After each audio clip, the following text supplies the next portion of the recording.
I call the meeting to order of the Griggs County Commission, June 3rd. I stand for the pledge. Pledge allegiance to the flag of the United States of America and to the republic for which it stands, one nation, under God, indivisible, with liberty and justice for all. Roll call. John. Here. Scott. Here. Mark. Here. Stephanie. Here. Dale is here. I want to look over the agenda.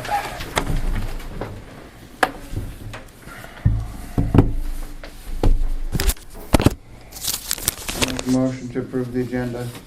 Motion by Mark to approve the agenda as presented. Is there a second? Second. Seconded by Scott. Is there any discussion? Why don't we hold off a little bit? What's that? Why don't we hold off a little bit so we can look at it? Oh.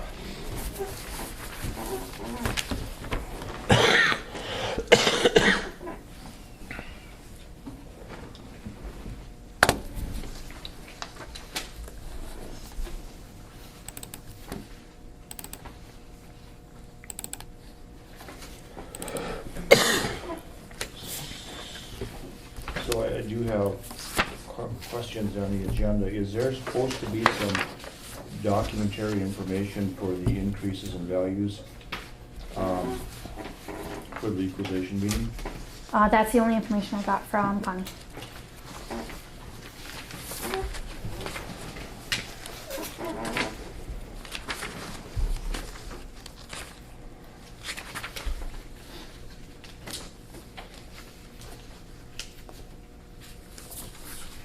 Would you like me to ask her to bring something extra in when she comes? Well, we're supposed to approve any value changes, accept or disapprove any value changes. That's the whole purpose of the equalization. Otherwise, we just get a rubber stamp that says accept as submitted. Mm-hmm.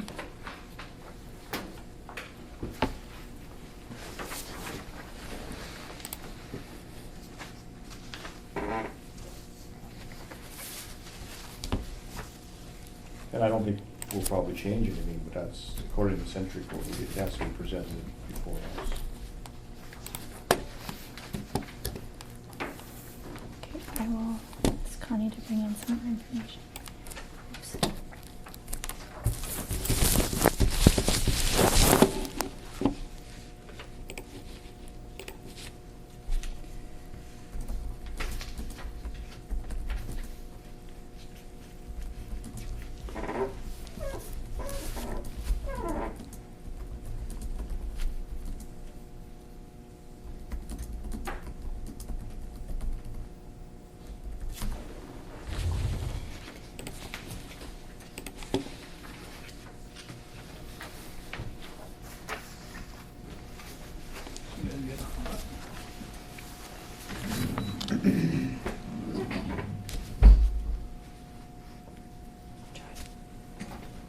On the approval of the agenda, is there any more discussion?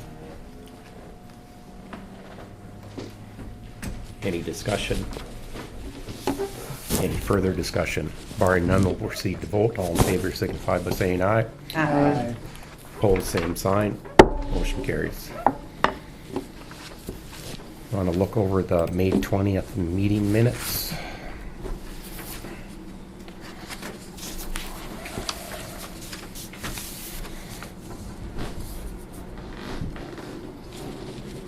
Ann, are you still there? I'm still here. Okay.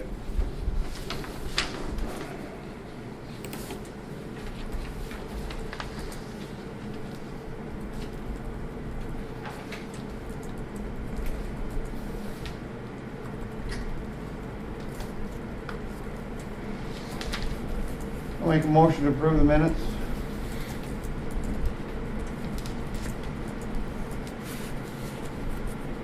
And dispense with the reading.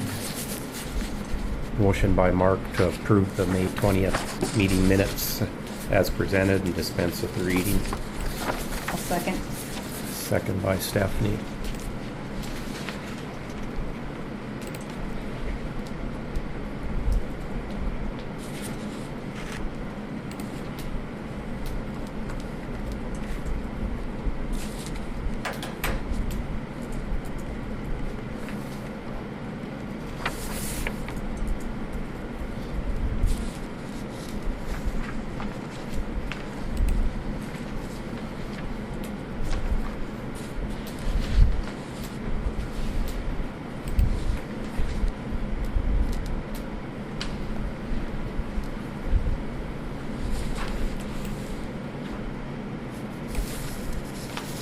Is there any discussion?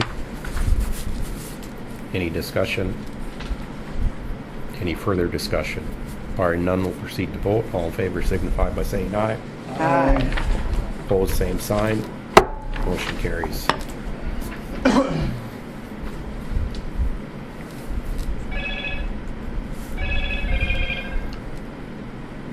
Look over the bills.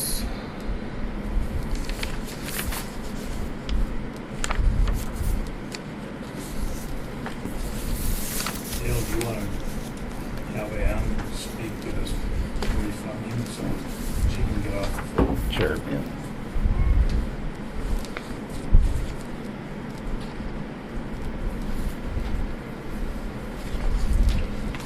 Yeah. Ann, can you hear me? I can. I think, Well, if you want to, we'll skip ahead to the building authority or the bond issue and pay the bills afterwards. you probably don't want to listen to this whole meeting. So go ahead, Ann. Sure. So like Troy said, my name is Ann. I'm with PFF Financial Advisors. We were involved with the bond issue for the courthouse when it was originally issued. And now that it was callable this year and the rates are lower now than they were then, it makes sense to refinance for some lower payments to save some money. So over the last several months, we have done quite a bit of research because there is the backstory of the litigation that happened after those bonds were issued. There's a little bit of the rating of the bond issue took a hit. And so we wanted to do research to see kind of how it would be viewed in the market. So we not only did we talk to rating agency to see kind of how they might view the current bond issue, and being kind of litigation was settled long ago in 2016. We were hopeful that we would be able to get a higher credit rating. It appeared from our discussions with the rating agency that they would still take that litigation into account, and so we thought that it wasn't really worth the risk as far as and the cost of getting a rating, because the market would kind of still trade down to the current rating that is the current Moody's rating that's outstanding. Right, well, I think the litigation was settled in 14 and Moody's raised the rating in 16. Oh, that's right. So, yeah, the litigation was settled quickly. Yeah. And of course, Moody's is very slow to increase ratings. So, that was a little bit of a detriment to this issue. However, then we had conversations with underwriters as well. And in our conversations with Baird, they sent us some pricing, and we thought that the pricing was favorable enough that we, being the situation that it is, that it made sense to proceed with negotiating a deal. We did send out we call it an RFP. We requested proposals from a long list of local banks in North Dakota. We received 2 responses to that proposal from local banks. And unfortunately, the rates that they bid on their proposals were not low enough to generate decent savings. I think one of the proposals was the rate actually came in higher than the current bonds that were outstanding, so the savings were actually negative. And then the other one, the savings were very marginal. I think something around 20,000 or so. So we opted to forego those 2 proposals and then proceed with the negotiation. And so what Baird did, we have some pre-pricing calls in the last couple of weeks, and they worked with us we kind of worked as a negotiator on your behalf. And we settled on a scale that we thought was fair and comparable to what we're seeing out in the market. And so what they did is they took that scale that we agreed on yesterday morning, and they went out to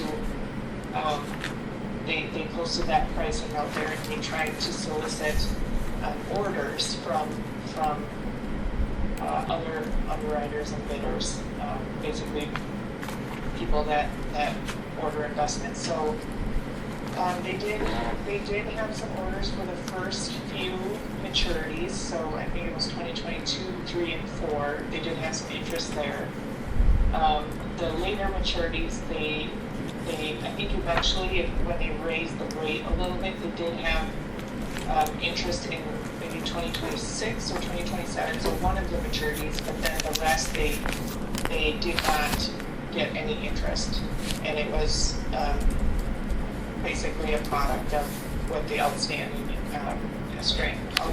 credit rating is. So they did also receive, basically they talked to some local banks, not just isolated to North Dakota, but and they received 4 bids, if you would, from local banks, and 3 of them showed savings that were very marginal again. And then the last one, which is this bid from First Independent Bank, was by far the best one. So we're still seeing savings at a level that we feel is very good and decent, almost 5% of the refunded bonds. So the gross savings are right around $82,000 or so. So what we're doing basically is just trading in the old payments for new lower payments, and so then savings are realized every year through the life of the bond issue. The term was not extended, so the term is the same, the payments are the same. It's just basically you're paying lower payments through the life of the bond issue. So the bank will structure it basically as a loan, but we did have to keep the lease mechanism that was on the original bonds, just for legal reasons. We have to keep that. So Bank of North Dakota is still involved. But yeah, so we're happy with the level of savings that came in ultimately after going through all those steps and the research and everything. We're happy that we're still able to receive a decent rate so that we can realize a good level of savings. So does anybody have any questions?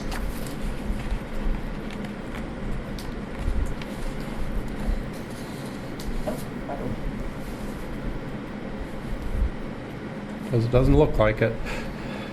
Is this rate pretty comparable to any other muni of this length or duration? Yeah, it is, and it's It kind of feels like now, it is.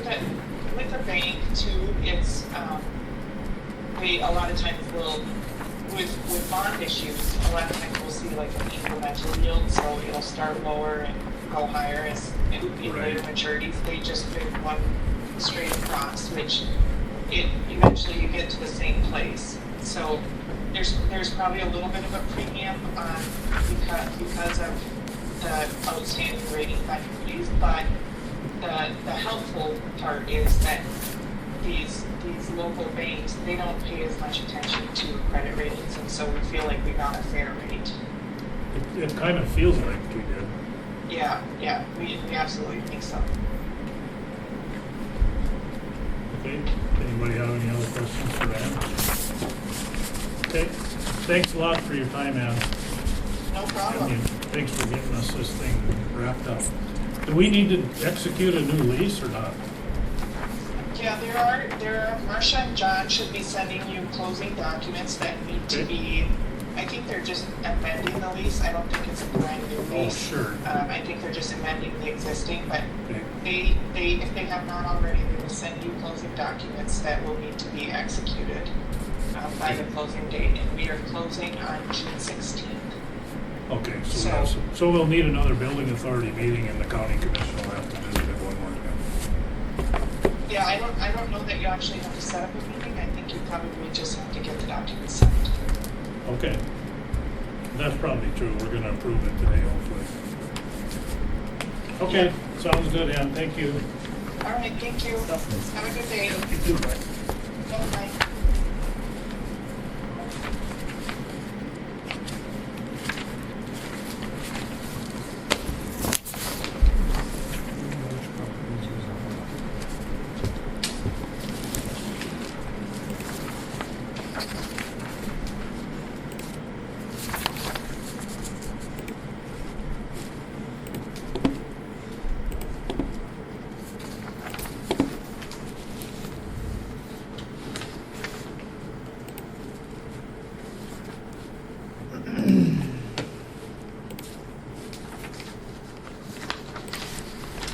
I guess we need a, just I'll finish this up in its entirety. We need a resolution to approve the issuance of $1.54 million Griggs County Building Authority Lease Revenue Bonds Series 2021. Griggs County, North Dakota General Obligation adopted on June 3rd, 2021 by the Board of Commissioners.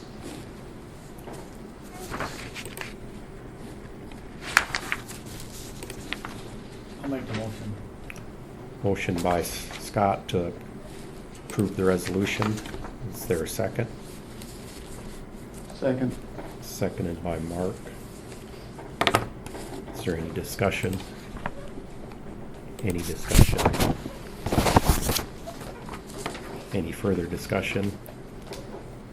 Barring none, we'll proceed to vote. John? Aye. Scott? Aye. Mark? Aye. Stephanie? Aye. Dale votes aye. Motion carries.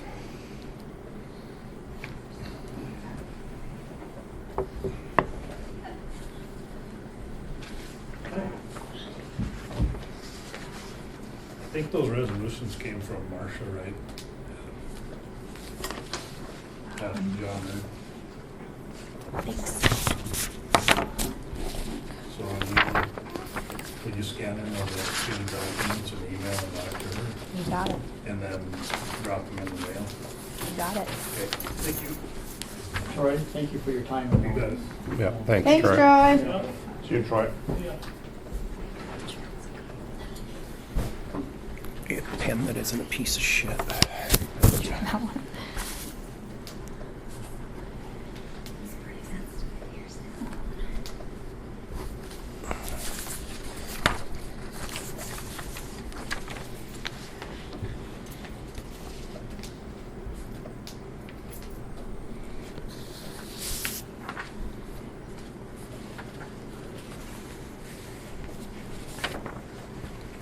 Oh, that was this one. Sorry. hold on.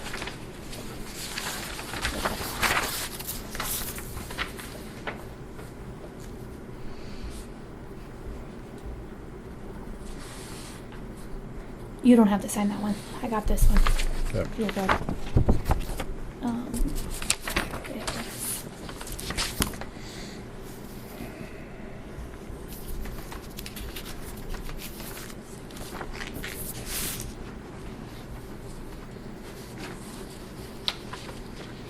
Back to the bills.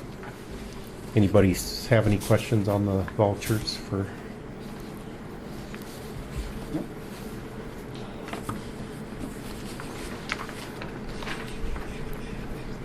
Did we already have a motion? Yeah, we need motion to Okay. approve vouchers. I'll make a motion to approve the expenses. Motion by Stephanie to approve the vouchers. Is there a second? I'll second. Seconded by Mark. Is there any discussion? Any discussion? Any discussion? Barring none, we'll proceed to vote. John? Aye. Scott? Aye. Mark? Aye. Stephanie? Aye. Dale votes aye. Motion carries. Review the monthly office reports.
There's more than one report in there for the sheriff's office, and that was from last month and this month.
I'll make a motion to approve the office reports. Motion by Mark to approve the monthly office reports. Is there a second? I'll second. Second by Stephanie. Is there any discussion? Any discussion? Any further discussion?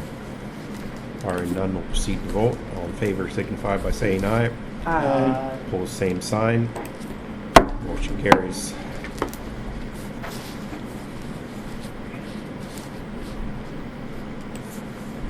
Wayne, what do you got for us today? I haven't got too much, but it's most of it.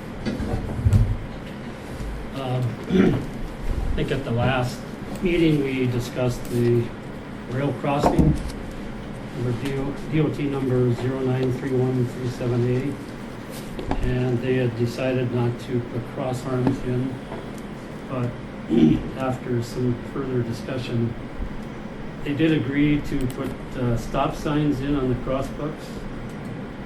And as an interim safety measure, the team suggests the following: BNSF shall replace the yield signs with stop signs in the crossbuck assembly.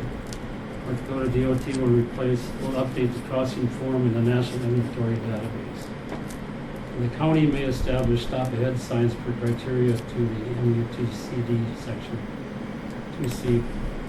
36, so that's what probably. What, question for Wayne then? Pardon? Question, then? The stop signs, any chance you get the ones that they laid up? You know, ones with the, you know what I'm talking about? Yeah, I do know what you're talking about, but it's the BNSF is going to do that. Okay, that's what Signs, you follow it's the their same. posts and stuff. Okay, I think I did suggest that. yeah. You know, that crossing, I drive the bus once in a while, substitute, and you look to the east, that hill does present a problem, in that area, so. It's just one of those, if you went for the hill, it'd be no problem, to the east, but anyway. The only thing that might help, which wouldn't take too much expense, is to raise the road up, because the road Oh, it does go down. goes down off the It tracks does. quite a bit, so you could raise it up 2 feet down. So Yeah, that would help. come in level to the rails, Rail which would crossing. make it better for somebody coming from the north. That's what I would So, and my other thing is Senate Bill SB 2012 Township Disaster Assistance Program. I don't know if did you get an email? An email was sent out to the clerks, I believe, of the townships. And there is funding available for certain projects. Projects that didn't qualify for FEMA disaster stuff last year. And you have to show that you are in need of finances. The submissions, applications have to be in by June 18th, 2021. And on that email, you'll find out where to send it, if you have any questions, you can contact Brian Fuchs, Local Government Division. North Dakota DOT will be reviewing the applications. And if somebody did have disaster, I think they would pay for the 15% that wasn't paid for by FEMA. And if they didn't get FEMA funds If they didn't get FEMA funds, you were still eligible to apply for it, for the 15%, for the whole thing. for the whole thing, and that has to be done by Yeah. June 18th. Yeah, if you have, and then they want pictures, they want information, lengths and depths and whatever of things that you have. So I didn't know if it got out to everybody. I have talked to a couple different townships and they, well, a couple of them called me for questions. But if I can help, I would help. So it's individually, township by township. The county doesn't have to sponsor it like Mhm. FEMA stuff. So it was supposed to be sent out to all the county people, I believe, In township. and township people. Probably wasn't, Yeah. so whoever your clerk is, Well, it would be Lori. check with her. Or I can email it to you guys, because I have your emails. Yeah, why don't you send it and we can pass it along to. Okay, yep. So there isn't much time to do that. Cities also qualify? Pardon? Do cities also qualify? This is just Township and townships. county. This is just a township bill put together by the legislature. Was it like 30 million I heard, is that correct? I think for all the No, all it's states? more than, I think it's more than that. Like something like that. That's what Don told me, I think it's 30 million. For township. Here it says 750,000, so. But there are some other funding sources coming. Yeah. An American Rescue Plan doesn't sound too promising for us, but we're still looking into that. There's $433,000 out there designated for Griggs County. But you gotta use it for the right things, so. And I'll turn it over to Paul. He's got a few things. Yeah, I guess on that, ARPA funds that, it can be used for infrastructure, but only water and broadband. It wasn't, it's in their frequently asked questions on the website and stuff, it all said that there wasn't anything for roads and bridges. People asked that question specifically. But, some of the bigger counties in North Dakota are trying to challenge that. I don't know if it'll go anywhere or not. And then the other thing I wanted to cover was the, chip seal project for next year. We talked about doing some, or I guess I sent that notice or the update last month about possibly doing some patching with it to pave over the 2 grade raised spots from last year. And I went out and measured it before I came here today, and it's a little bit too narrow to do that. You might be able to subcut it, and basically you'd end up wasting the gravel that's there and cutting 6 inches down into the previous, into the grade raised subgrade and then replacing that with gravel. And then you'd be able to pave it. So you could do it, but it would cost about, the gravel's about 30,000 for 6 inches, so then that'd be about 60. And then about 120 for the asphalt. So it'd be, 180,000 roughly to take care of those 2 patches. And then we had to come up with another idea of possibly just seal coating over it. I don't know how well that would work with the class 13 gravel. Doesn't soak up the oil very well like a class 5 would. So I don't think that would be something that would last long. And when those come apart, they get pretty ugly. So I don't know what your guys' thoughts are and whether you want to try and use federal funds to patch those back in, or if you're just going to leave them for now, or what your guys' thoughts were.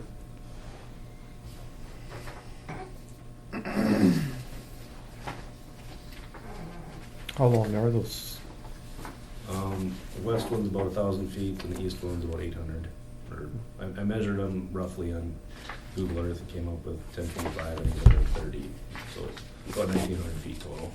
And which spots are we talking about again? The 2 grade raises that, there was an emergency last year on County 8, west of Bedford. Right at the county line was the first one. And they've been graded, can we just add some gravel to them, and regrade them again? Grade 'em down. Yeah. And then the other thing, the shoulders on the outside, the road top's good. I mean, it was solid when I drove over it, but the waves have been taking some of the material out, and if you put asphalt on top of that, it'll still keep doing that, so the edges could break off. The inslopes, especially on the west side, are about, 1.5 to 1 or so, or 2 to 1, they're really steep.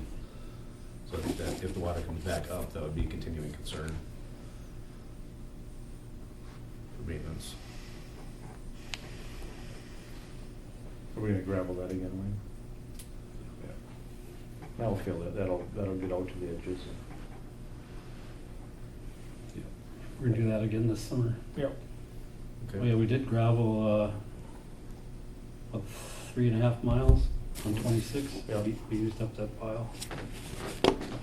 Finished today.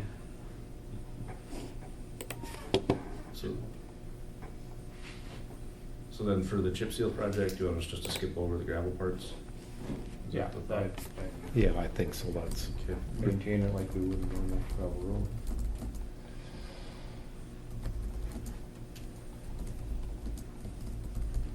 if it stays dry, they can peel all the grade rays off and get back to the asphalt. Yeah. Asphalt was in a little tough shape before they buried it, so I don't know. There's some spots that have been undermined already there too, the shoulders are breaking off in spots. And Sure. they've been heaved up with the water, and it wasn't perfect, but yeah, I guess that is another option.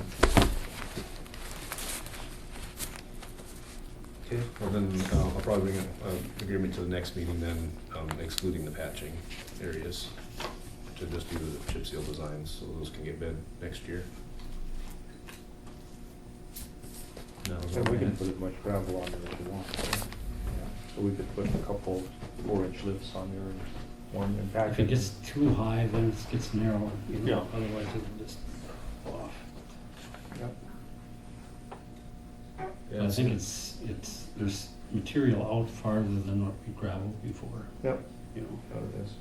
So if we did a couple lifts, we'd get one lift and pack it and up again. Yeah, get a good 4 or 5% gravel on it. It should continue to hold up well. And we have water in the bathroom. I hope it's, All we need is electricity. Fill up. I was gonna say it's been too dry to have water around now. Did you have any other questions for? So, the piece of asphalt that starts at Danny Bachens and goes to the south, is that city or is that county property yet? How would you look into that? How would a person find out? Suppose there'd have to be some sort of minutes that the county gave it to the city, or, Where at? you know, from Danny's and south, the old highway used to go straight through town. And that from Danny Bachens to the stop sign. Oh. Past the body shop. Yeah, Oh yeah, that road's a mess. that little strip. Not the one that, the highway part. No, the part, the Yeah. road that goes past the airport. South. Yeah. It Yeah, goes to that. Yeah, so I would imagine that's a county road. Because it was there long before the bypass went through there. Or the city. Yeah, I mean, it just came and connected up to, right at the corner there, which was the Yeah. main road through Yeah, Cooperstown. So I would imagine, unless something's happened, but Yeah. I can't imagine, it's still labeled a county road, isn't it, Wayne? I think it just stops at 200, you know, the signage and stuff. But Well, who has the road right east, as it goes north then? I mean, that's still county Well, there. it's No, it's the township Yeah. or the city. I think that's half and half, half township, half city. Well, where does it switch then as you go north, because it turns into a county Yeah, road as past you the go Then it's north? all township, and then it's half the two townships. Right, but I mean, it's, okay, but I mean, I don't know how they would have designated. There's been it. arguments about Yeah, that for. Right, at one time it was a years, county I've been road, Was Not it going through town, just up to that, up to. Highway 7, Right, yeah, up to the stop sign? yeah. which it should be paved. There should be an overlay on it. We've done a bunch of patching on it and stuff over the years, and chip seal. We even chip sealed it once, but Mhm. it needs an overlay. A lot of people I notice, they don't even do the little bypass, they try to skirt it if they can, you know, it's that bad. That Well, I one? think the Oh, city limits go beyond the edge of that road. If you look on the map of the city limits are beyond, Mhm. or the east side of that road that goes from Danny's, North. we'll call it the gun shop. You're right, well, did the county ever were they ever involved with the paving of that, or was that done when the city streets were paved? Because going north there, obviously, it's been paved and that was done at the time the city streets were done, so some part of that was considered city. Yeah, I think from there north, from the State Highway 7, north was city, I believe. I don't know where there's any records. Just like that going west of town, Highway 7, whose is that, you know? I think, you know, it was given to the county or something, I think, or whatever, and I don't know if the county gave it again to the city or townships or, From the state, that one was, correct? yeah. Yeah. Needs to be fixed. Is there any possibility at all when they're paving here in town? We can look at it. This year? Well, They're always around. No, it's Getting just- it done isn't the problem, it's coming up with the cash. Yeah, Yeah. I know that, but this was, It's just determining whose responsibility Responsibility is. it is. Yeah. so. What tax base would pay for it. Well, if it could be tied into these projects, possibly. But none of them are overlays, it's just Right. chip sealant could use 19% of local match. Well, I mean, first we need to determine whose responsibility it is. Jamie, Yeah, well, that's what the city and the state's attorney are for. Because I think there'll be a hot mix plant in that pit west of me this summer. Based on the calls I got earlier, if those guys got bids. I think once we even all mix it ourselves and laid it with the blade in that section. Only problem is it just doesn't get as smooth. You get tire tracks from packing it and stuff. But it isn't gonna take that many loads for, you know, with our own trucks. Right. No, we need to determine what tax base is gonna pay for it. I mean, is it the city of Cooperstown, is it the county? Is it a combination of both?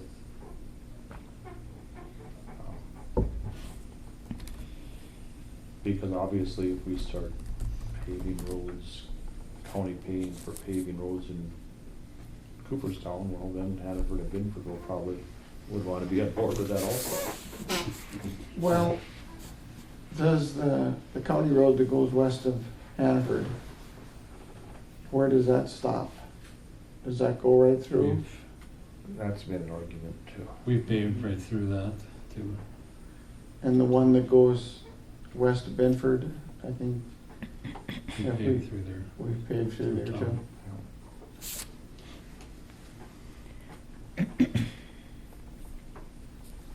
That's for you guys to decide. Yeah. This one doesn't go through is the problem. It's just a stub. Actually, the state wanted that taken out when they built the bypass, and they would never do that. They wanted it completely tore out of there. Oh, really? Yeah. That little piece they wanted out of.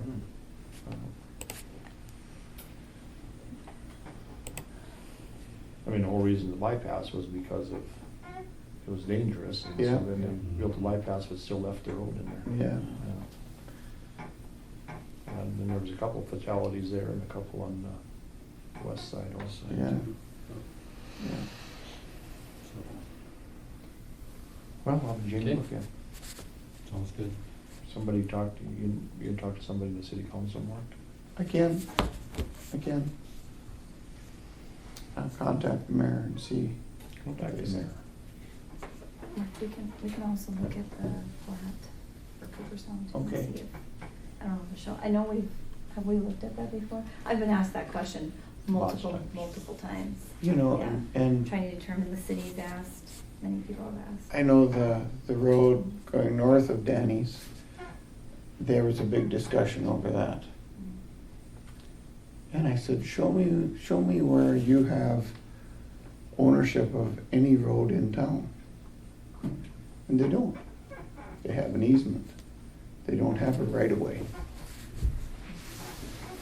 Only ones that have a right of way is the state. And those easements were given to you by the governor back in, before it was even a state. They were given to the townships, most of the section lines.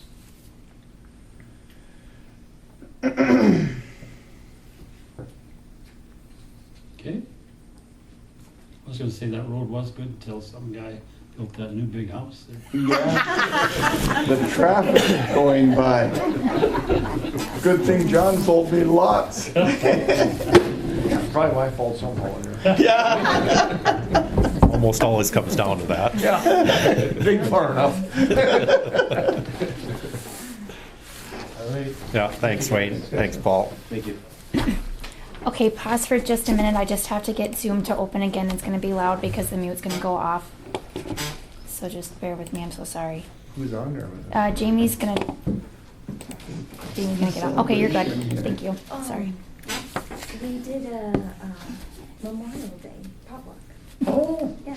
nice. We haven't had a potluck together. Jen said we should have a potluck, so we're like, let's have potluck. And I forgot to clean. You know, if Sam would go to Well, church we more didn't- often, she would get a potluck once in a while.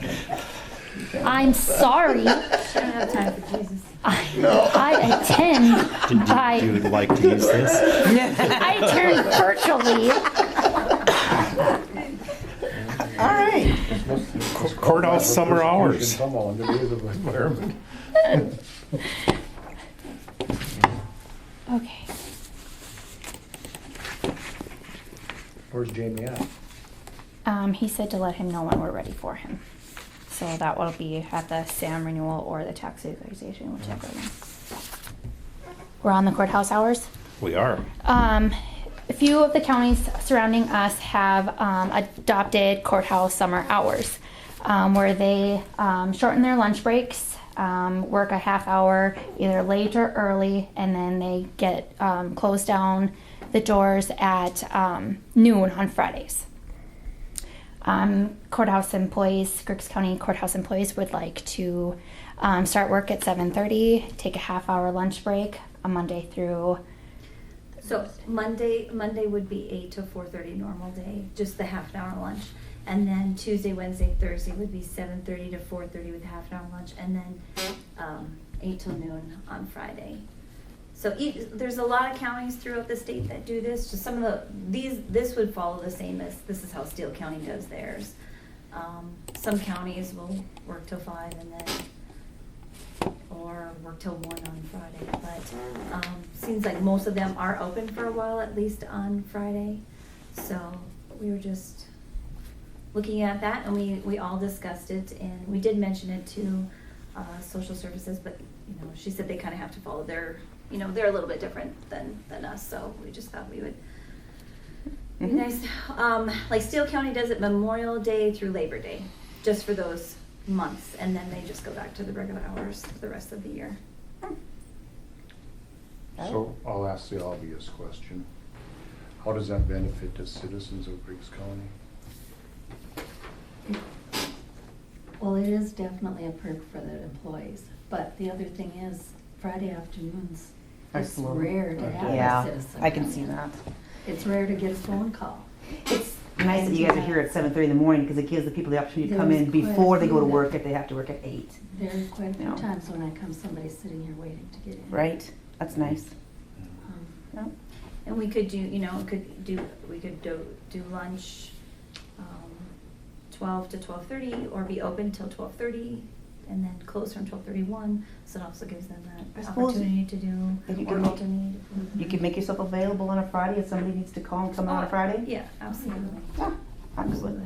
Do it, but, you know, like I said, a lot of counties, a lot of them have been doing this for years, and so we just thought it would be something nice that, you know, we would enjoy for those few months. Yeah.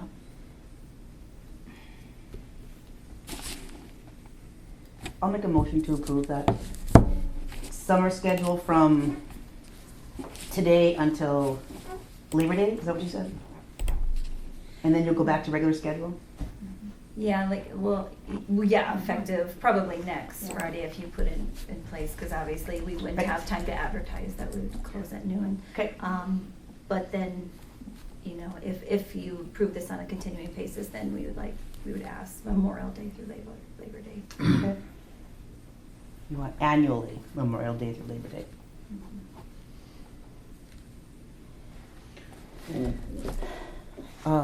What happens if, let's say the 4th falls on a Thursday? How will you handle holidays during, It'd be the same, you still get the holiday It'd still off. be closed and come in on Fridays till noon. for?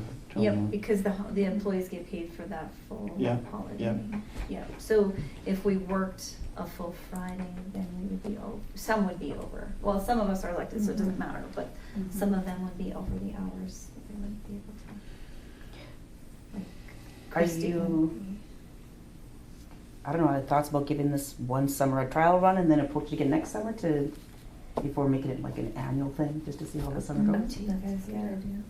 You're not, the thing is, you have to make, if you do this, you have to make sure that everybody knows about it. Right. And Yeah. Right. That's the big thing, you Yeah. know. Yep, That's- advertise and, That's Yeah. the thing, you know, Yeah. because if people, Well, you know, Steele County, I guess, they all know about it. yep, Mhm. yep, some put it on their Facebook or newspaper. I mean, I see it on emails. That's where some of us saw it, that they have their hours and emails. Obviously, you don't email everybody in the county, but, Mhm. we can find ways to advertise it. We can put it on the doors too, Mhm. like we do for holidays when it I'd goes. like to say wait a week before we start so we get the word out Okay. for 2 weeks. Is the sheriff's department gonna follow the same hours? They don't follow regular hours anyway. Yeah. The sheriffs and, you know, the road department, they work Yeah. Four four times. days times. to have Fridays So, off yeah. and. But so- and the that's a sheriffs leave, completely so- different issue with the Yeah. road department. They're not dealing with the public, so they have. Right. Yeah. They're out there working, whether they work at night or working during the day, they still And get the the sheriff, same amount of they're work here done. when they feel Yeah. can, you know, when they are. All right. We have a motion on the table by Stephanie to approve summer hours, which I wish we would have had that written down. Start in effect next Friday until Labor Day week. Labor Day. Labor Day, up to, yeah. Is that September? Do you want to I'll make a second. Monday. That's September. So Monday, 8 to 4:30, half-hour lunch, and then Tuesday. We're just gonna say summer Tuesday- hours. Okay. I didn't know if you wanted to write them down or not. Mm-mm, the summer hours. Jill wants. Oh, Jill wants. What do you? Okay, Tuesday through Thursday, what? So the 7 half-hour lunch is gonna make up enough time. Yeah, because we would only need So to they- make up 3.5 hours, so that's why Monday would just be a half hour, Tuesday, Wednesday, Thursday would be the hour. Or whatever, you know, if you, that's how Steele County did it, so we just kind of modeled it after that. 7:30 to 5 on Tuesday. No, 7:30, 4:30. Yeah, half hour lunch, that gives you an hour each, those 2 days. and Fridays, 7:30 or 8 to. So if a person has a fine to pay, how does that work? Can they pay that online? Can Yep. they can do those things? Yep, all those can be paid online. Traffic tickets, fine, criminal fines, all of those fees can be paid online. Is that how they're typically paid, or? A lot people- do. Yep, they'll call, or they'll go online, or they mail in. They pay multiple ways. Yep, there isn't really one standard way. It's just kind of a personal preference. Some people like to call with their credit card, some like to mail, some like to drop it off, some like to call in. But there is that option that they can do it multiple ways. So, the elected officials are not governed by the county commission. County commission has no say over when you have your office hours. You also are in charge of your employees when they work. It seems like you're trying to put this onto the commission to be the one that is okaying what's going forward here, when you have the ability individually or as a group to do what you want. Doing it that way, it will then put you accountable to the taxpayers rather than having the county commission shoulder all the burden of this. So it makes no sense to me to have the county commission sign on with this. If you people want to do it in your individual. I thought Century Code stated the commissioner set the hours of the courthouse. You guys set the hours of the courthouse, that's when. But you don't have to show up there. We can't tell you that you have to be here tomorrow. We can't tell you have to be here the day after. Mhm. Me personally, I think it should be open office hours so it coincides with the rest of the businesses in Cooperstown.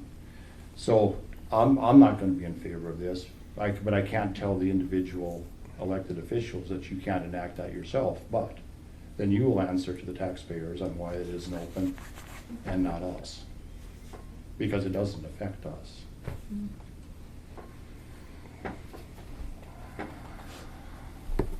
Have Scott seconded the motion? So if I understand you right, John, the courthouse is gonna be open. It's just those individual offices will be closed if that's what they Well, wish to do. This motion that just went forward, it didn't even designate what the hours are gonna be, it's just summer hours, well. So I didn't show up, well, I'm on summer hours, well, when will you show up? Well, I don't know, it's summer hours. If this is gonna be each individual's decision, then let's make it each individual's decision.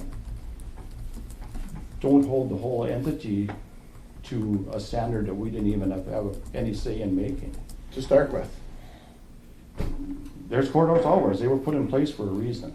It's so that the courthouse was open because the courthouse was integral in doing business with the community. So whether you go to the bank and had to get something filed from the bank to the courthouse, that's why it was set up on the same hours. And now we're changing it, and I don't know the motivation, and it drives me insane, but we are a separate entity, and because another county did it, it's not justification for us to do it. And we gotta quit using that rationale. It doesn't matter if all the other counties do something, that doesn't mean that obligates this county to do it. What obligates this county to do anything is what we believe is the will of the people we represent. So what you're more saying is that the doors will be open to the building until 4:30, and you guys can have your office hours posted on your windows, saying that here are your current hours that you'll be following for the summer, each individually. I'm not endorsing that, I'm saying that we can't stop them from doing that. That's your But if the courthouse interpretation is of gonna it. be open, there should be somebody in it. Absolutely, Yeah. and absolutely, that's the point of this. You know, if somebody's gonna stop in the sheriff's office because they're open, the building would need to be open for somebody to go to the Absolutely. sheriff's office. Absolutely. That's what we were saying, the building's gonna have to still be open. And social It's services, just that those Social services is here, they're there'll not still be changing. traffic in and out of the building, there'd just be no one in the offices. we're supposed to serve the wishes of the people of Griggs County. Now, no doubt the employees and the elected officials are part of that group, but they aren't the majority part of that group. If you put the wishes of the employees and the elected officials over here, and you put the wishes of the citizens of Griggs County here, of course, we have to bend to the wishes of the citizens of Griggs County. I just don't see any middle ground on this, and yes, it would be nice to have Friday off, but also maybe somebody out there as a citizen thinks it would be nice to come to the courthouse on Friday. Well, give it a try. If you get any complaints, we can always revisit the hours again. You better see how the vote goes first before you start making rules. Right. Hey, that's just an option that you can do.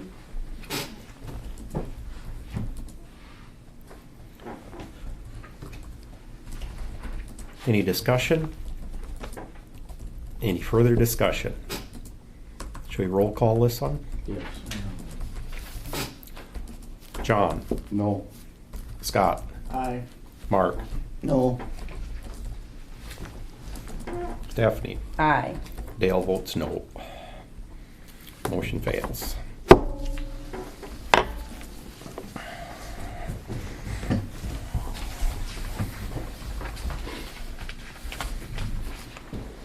Tax equalization. Do we call a tax equalization meeting? Yes, we do.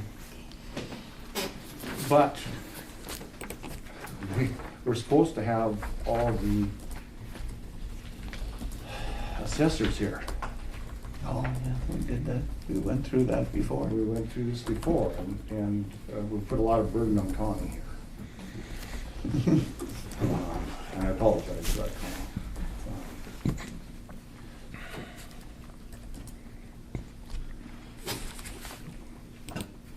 So the numbers, they were arrived at via the assessors, Connie? Yes. The increases and decreases? In the cases where they had an assessor, there were a couple of townships that did not, and one city. So their council or their supervisors either made no changes or made specific changes. Okay.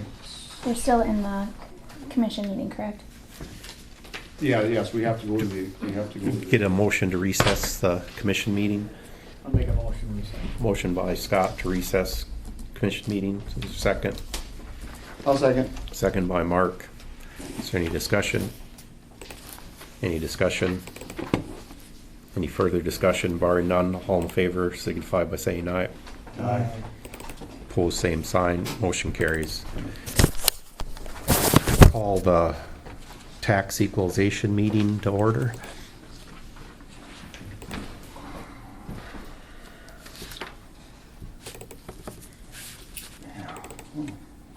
They're froze. They're froze. They're all froze.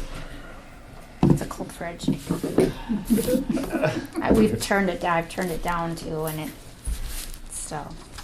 So a couple questions before we start that we got into didn't follow through last time. Are any evaluations that went up 10%, were those people notified? Yes, notices went out by each of the assessors if they Okay. did go. Okay.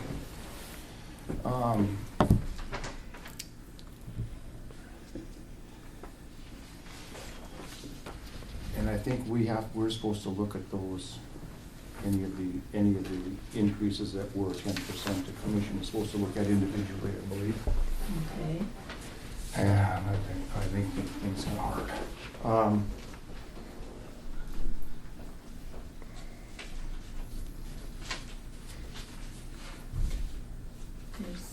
Do you want me to start passing around? These are the notices that went out to them. Yeah, so that would have be the- easiest, yeah. Should have the value changes. 2 cents easy. Right there. Each one is, An individual They're different. property.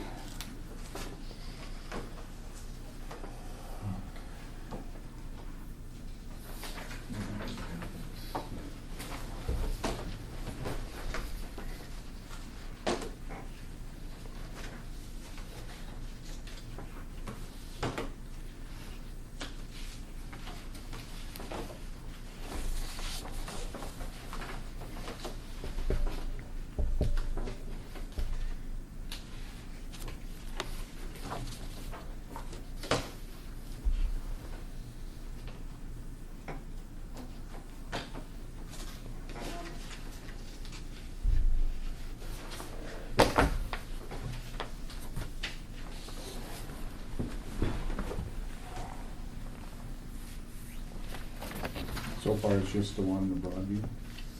So far, Okay.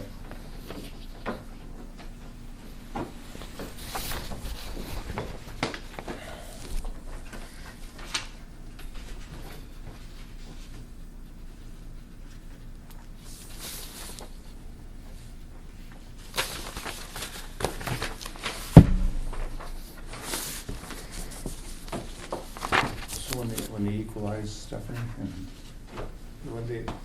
when they do the assessments, they have to be, the person being assessed or the property being assessed, the owner has to be notified if the assessment is 10% or greater. Then they have a right to a hearing to challenge or agree with that assessment. And that is, only time you do that is like the April one, right? You can come in.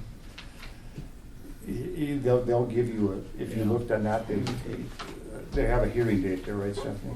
Mm-hmm. Yeah, so each individual one will be kind of set up for a hearing they date. have a date they have to send it out by before their equalization meeting for each township. Well, if that's what you're asking. That's what, yeah, Okay, that's what yeah, I'm talking, yeah. April, with the first, that's what I'm saying. Because you have to have the right to challenge it. Yeah, that's To one come, time to they come to and the show. local tax Yeah, equalization meeting Right, and challenge your and assessment. then a challenge there, if you don't get an That acceptable one's just a listing of them. outcome, then it would come before the county commission. And then before the state after that.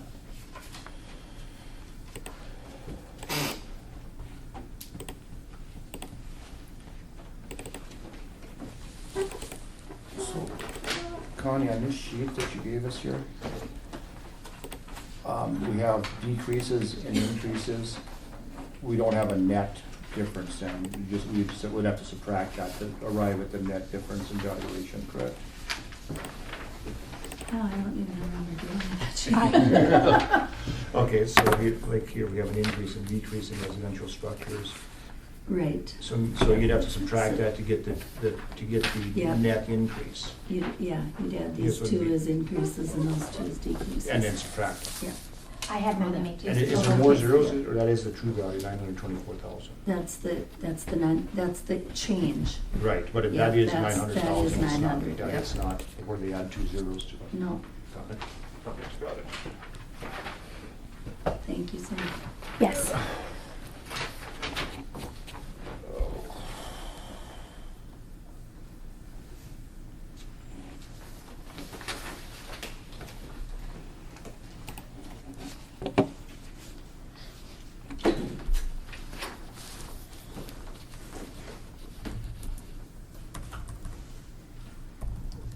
I do have all their meeting minutes if you want to look at any of the township minutes or cities minutes. No. For their meetings.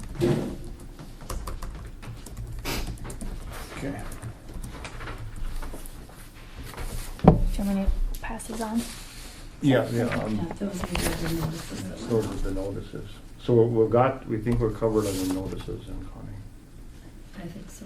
Okay. I'm assuming we were because I left it up to every assessor, so. Okay.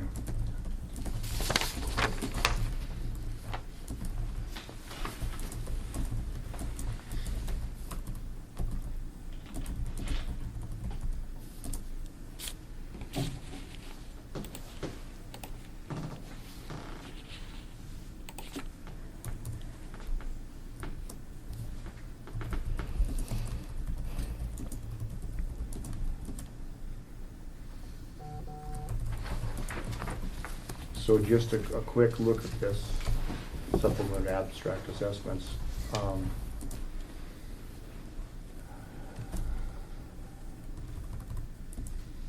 I would say there's gonna be considerable pushback from a few of these entities here. As well, there probably should be.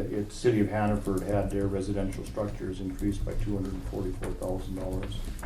City of Cooperstown had theirs increased by $99,000.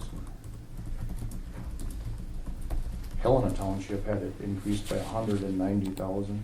Cooperstown Township by $186,000. Washburn by $80,000 in their residential structures and another $45,000 in their commercial structures. These don't sound like real huge numbers until you realize that there's very few structures Yeah, that involves. So we're talking, I gotta believe that some of those structures increased more than 10%. well, some of them went on, actually, both of them went on for the first time in Helena. So they got notice that they were being assessed. They don't get a notice of No, increase that's in that correct, case. that's correct. Okay, so that was a single, So that was a that new was two- I guess I probably should have. It was two that were, one was a surviving spouse that moved off the farm, and so now the son is not a farmer, and so it had Got to be it. assessed. Got The it. other was the same case, the surviving spouse, the son is living there again, or now, and is not a farmer. And that's what the code Yeah. 5 change in classification signified, yeah, got Okay. it. What other one did you want me to look at?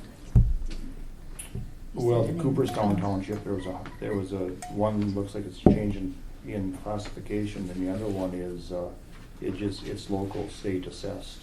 So it means there's just a change in the assessment valuations.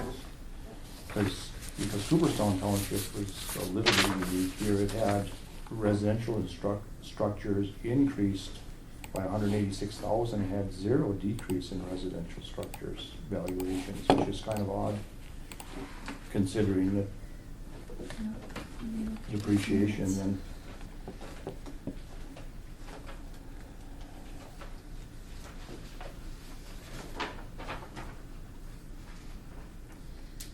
They have a list here of 1820s parcels where their residential increases were.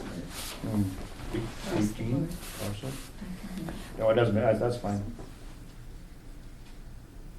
17 of them. Mhm. Um, So, Cooperstown Township had 18 parcels, residential parcels that increased.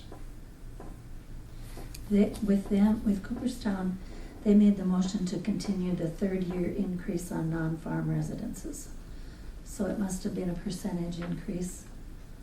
that they Yeah, were right, doing. which So, you and I both know is not the way that works.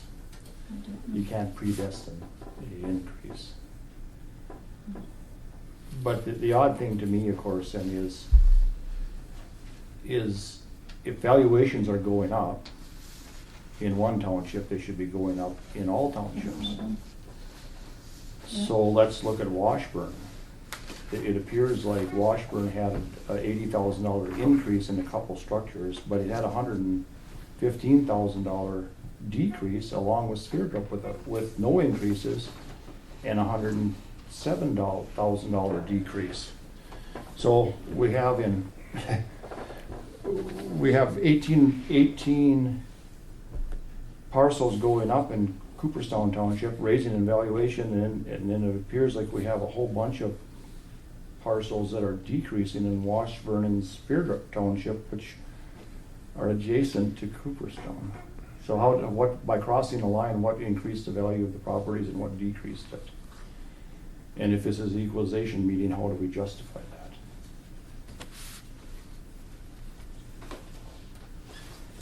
Wish the assessors were. I'm not asking you Yeah.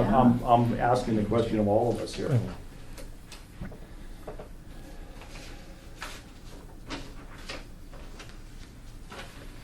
I can tell you what the Sverdrup decrease was. That was a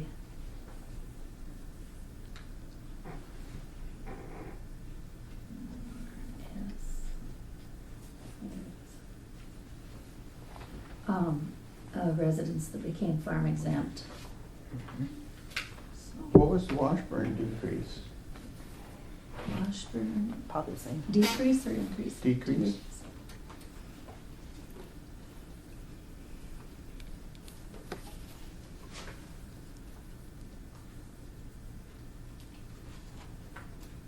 That's a farm exemption. Is it more than one? That one's farm exempt also. Looks like 2 farm exemption changes. Okay. Oh yeah, that's what this other worksheet says. This one with the recommendations on. Mm-hmm. Washburn, 2 parcels changed classification, farm to residential. So those farm acres were also reduced in Washburn. And they classified them as residential acres.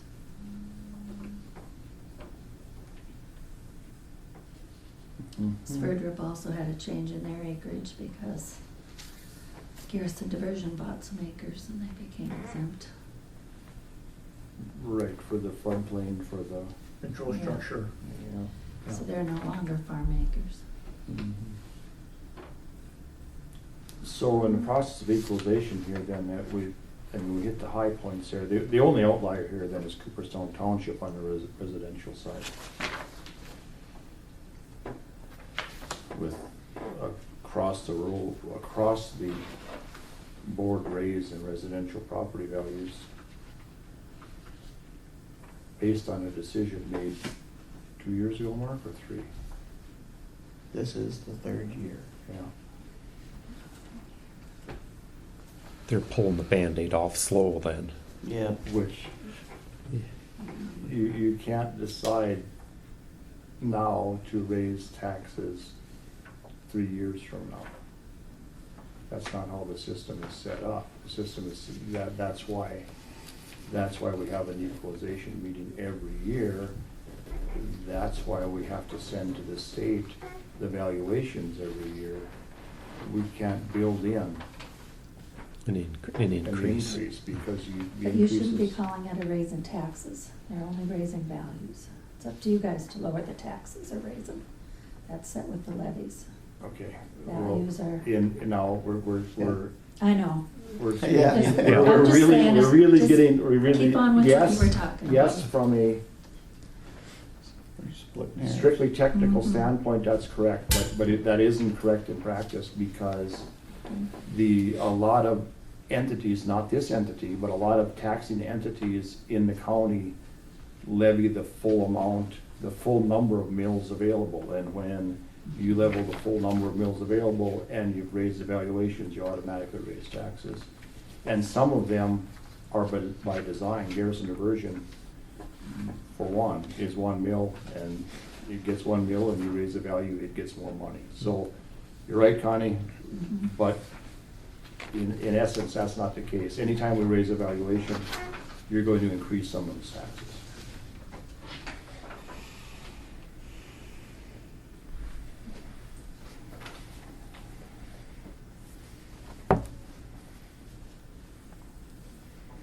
So, can I address you on this, Mark, on Cooperstown? I'm not on the board anymore, Okay, but I can maybe address- then I answer can some address questions. you as a resident. Yeah. Okay, so was there a assessment done on these properties this year to justify this raise? There was an assessment done 3 years ago, Then this raise can't be here. and the vote was, what they did, not let me finish. What they did, citizens asked if we could use those same values and extend them over a 3-year increase. And the township board voted at that time to accept that. So we did the increases over a 3-year period instead of all at one time. The job of the Board of Equalization is to look at valuations for each current year and equalize valuations accordingly. That requires an assessment every year to determine the correct valuation. We can't use an assessment from 3 years ago, as the state has already told us when we tried to send in the valuations for the sales ratio study. And if someone wanted to complain, and they would win the argument here, because, and we as the tax equalization board can't make our own rules. And we can't accept rules that aren't founded on some basis of law.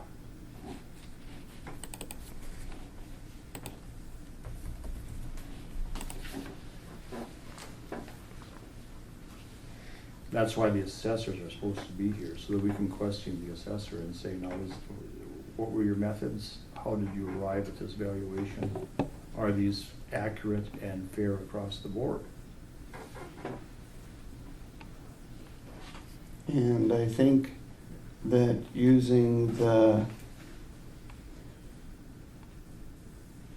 example of true and full, the assessments were correct. It's just that we did them over 3 years, is where we ran into trouble. They have to be done on a yearly basis before the board. Yeah. Just because you talked someone into being hung with a new rope, Yeah. doesn't mean that was legal. Yeah.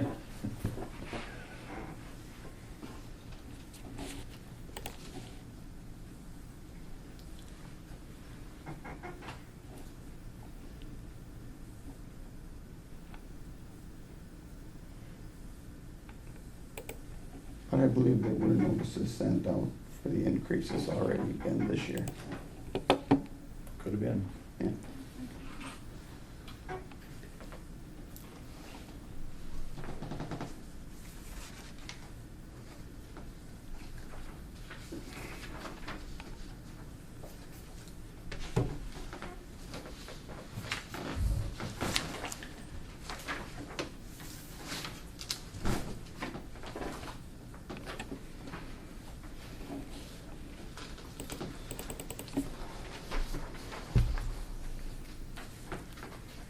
Well, as I remember, you do each entity separately anyway, right? So you can address those when you get to them. Mhm.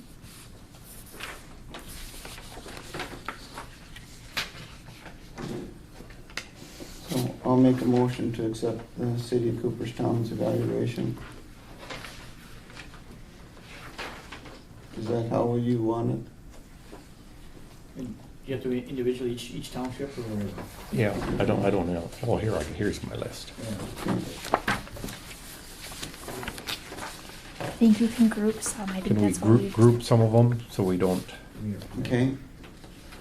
I think, We got a pretty short memory, guys. Yeah. This is exactly what caused all the problems last year.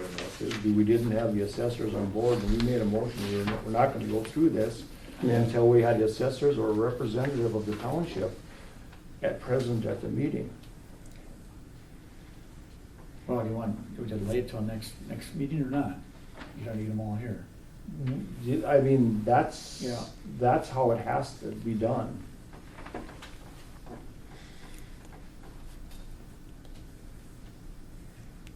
so we recess tax equalization until such time as we can have the township assessor or the clerk or Representative. chairman or someone from the township. Right. It's our obligation to make sure that to justify these assessments on behalf of the people that we're going to be taking the money from. Sure.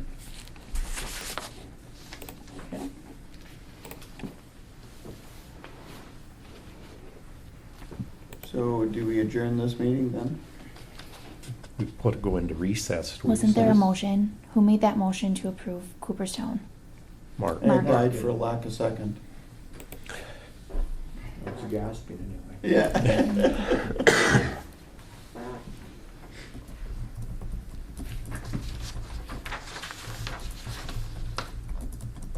But I No, think if the there's- equalization meeting has to stay open until It it's does. it's It equalized. That's correct. So You just we'll recess. And where there's no recess. changes like on there, Yeah. and it's not required. There's no presence required from anybody unless there's a citizen there that says, well, why wasn't this changed? And there has to be an answer to it. And I think they have to start at the township first before they could come here. Well, anybody is welcome at the equalization meeting. And the procedures are pretty laid out, and so anybody can come and watch and listen without even asking a question, and should be able to walk away from that meeting and understand why their property was assessed in that value. But they can't contest it unless they've contested it at the township township level. level, correct. Yeah. So we'll need to contact all the townships that made changes in their residential structures or commercial structures, and they'll have to have a representative here. Their assessor, so I Or assume their that they assessor. made, I mean, in all structures, residential and commercial. Yeah. The agricultural, of course, no, but And townships that didn't make any changes won't need anyone present. shouldn't. Should we approve those townships now with no changes? Well, I mean, it's a 15-second task, so Yeah. we could just vote Okay. in case there's something that's comes to light, I guess.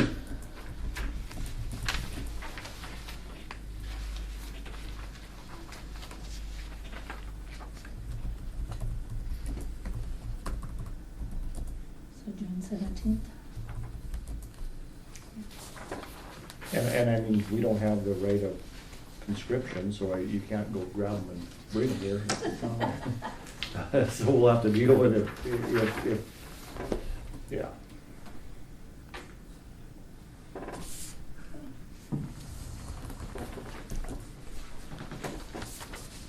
So you had a motion to recess this meeting? So moved. Motion by John to recess the tax equalization meeting. Is there a second? I'll second. Seconded by Mark. Is there any discussion? Any discussion? Any further discussion? Barring none, we'll proceed to vote. All in favor signify by saying aye. Aye. Opposed, same sign. Motion carries. Tax equalization meeting is in recess until June 17th. Is that correct? Is that our next meeting? 17th, yeah. Thanks, man.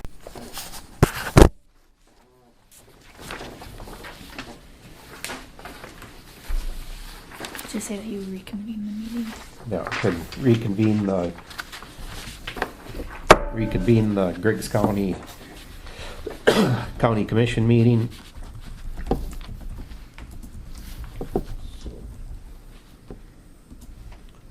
And we'll move on to is this where Jamie needs to be here? Yes, and my laptop keeps going in and out and getting us disconnected, so I'm just gonna have him call in.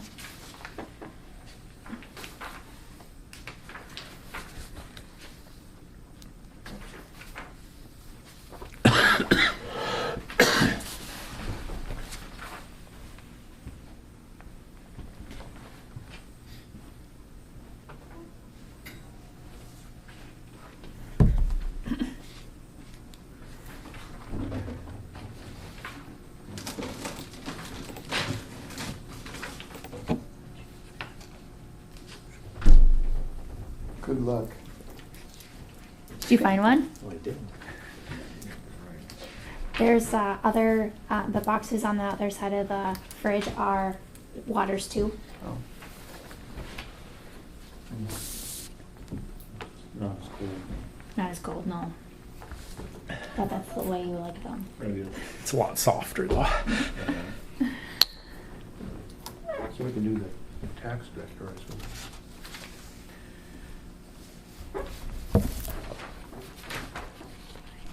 Who seconded the motion to recess tax equalization? I did.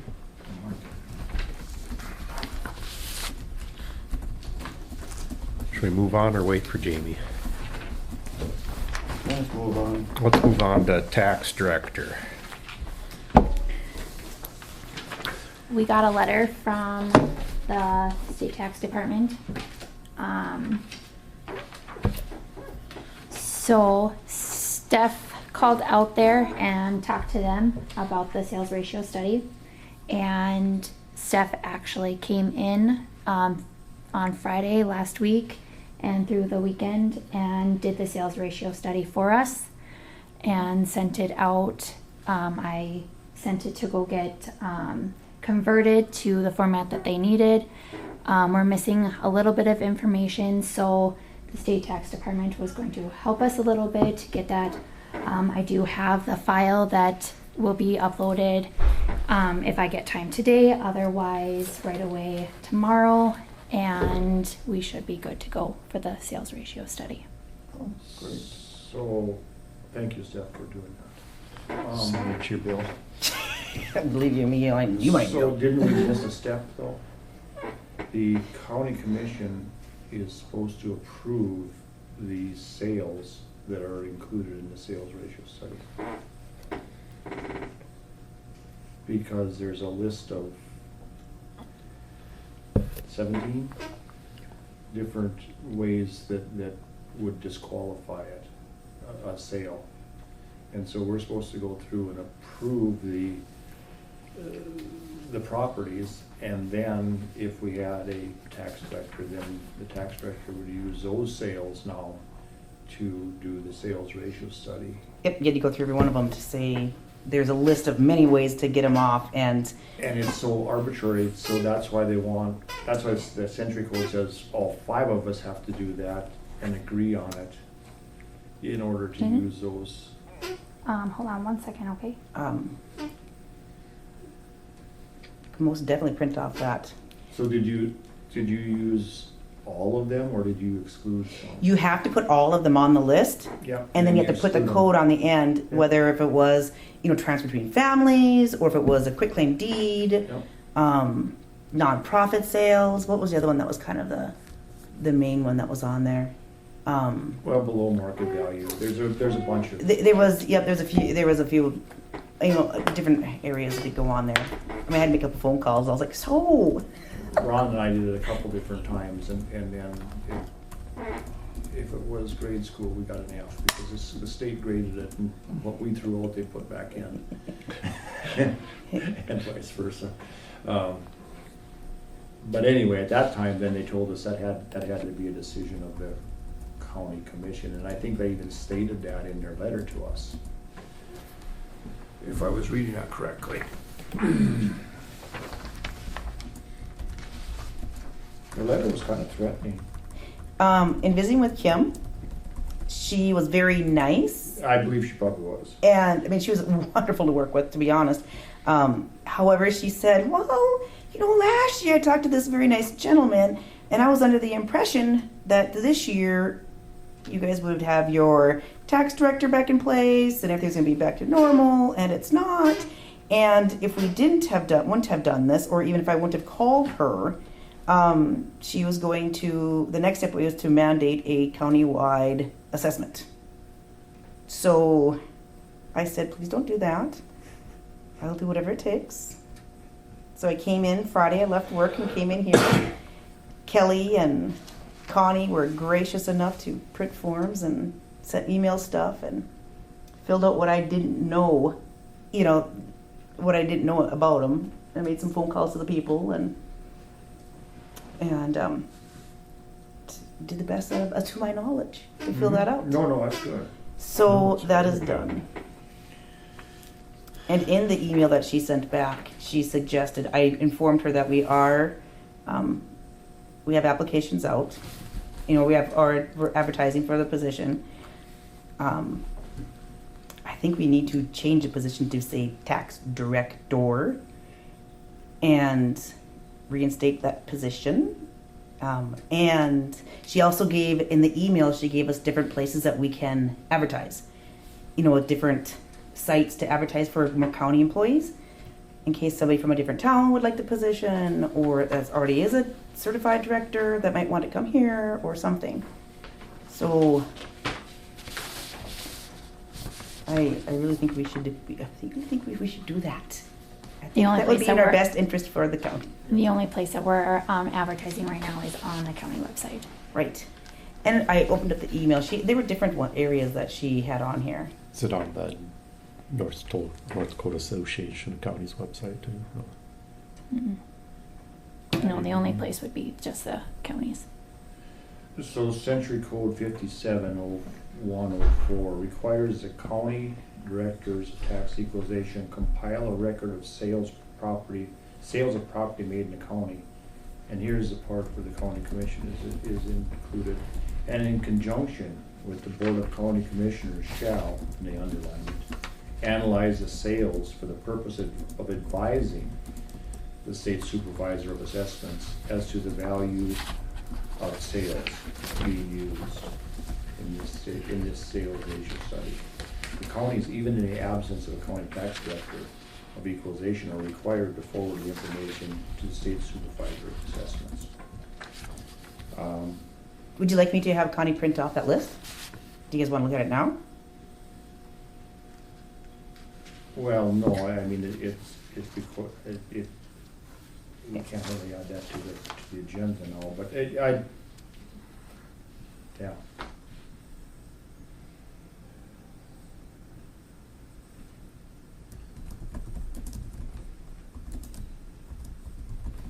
But that was from in their letter, where they quoted that century code.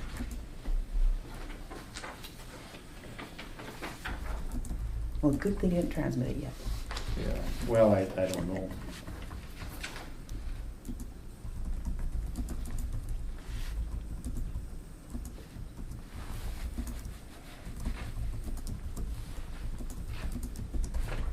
But this is that is a part of the whole equalization process, is that sales ratio study. Because you've got properties in Cooperstown, residential properties in Cooperstown that were raised, and they should have been raised as per information from sales. That's one of the reasons, the way they raise those. And that's kind of why the assessors are more in tune with doing the sales ratio or compiling the data for the sales ratio study than the tax director. But it's pretty vague. You know, this sales ratio study isn't required of the county. It's just required of the state. We're just required to compile the data for them, and not by the century code. It's by mandate somehow. So it's good we got it done, and again, they'll tell us that it doesn't matter if valuations are raised in the sales ratio study because it doesn't raise taxes, but again, we all know that's not right. If your valuation of your home goes up in Cooperstown, I'll guarantee your taxes are going to be raised, because a lot of the other taxing entities are not going to assess based on that dollar value. They're going to assess based on the number of bills they can assess by law. Schools are the prime culprit currently. So we got to be real cognizant of the fact that when we raise valuations, we are raising people's taxes. Okay. But again, there was no way out of this. Somebody had to fix this, and you did, and thank you. That was. Yes. And you know what will happen now? We just looked at our equalization. We'll send that to the state. The state will then look at that and decide ultimately how much the valuations are going to go up. They're going to come back and say, okay, they already did in the farmland. I see 9%. We're supposed to raise the value of farmland by 9%. They'll come back and say, you better raise the commercial property by X amount and residential by X amount, and they base those assumptions on these sales ratio studies. But we won't have to raise the ag values 9%. We just have to get within the Certain tolerance. That brought it to 100, right?